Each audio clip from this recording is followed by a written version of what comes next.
Kubota engine-driven AC generator DC welding. QRR-480.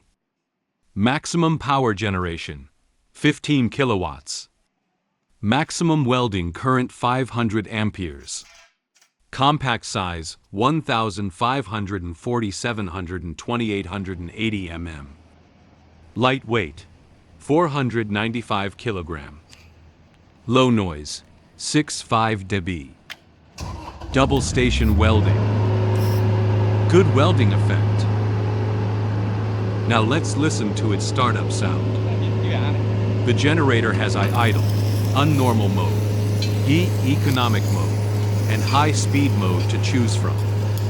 The dual station can perform stick welding, MIG welding, or one stick welding and one MIG welding at the same time.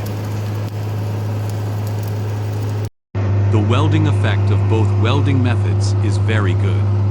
This machine can also be used as automatic, pipeline welding equipment. As an electric welding machine, it can remotely control the welding current from 40 meters away so as to select a better welding current.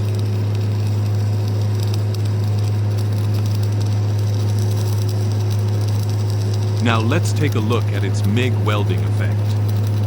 I'm not a professional welder, but the welds are still great. During welding, the generator is stable, and the spatter is small, and the welding effect is firm and beautiful. We compared several of the most complete and famous generator welding machines, and we are also one of the best.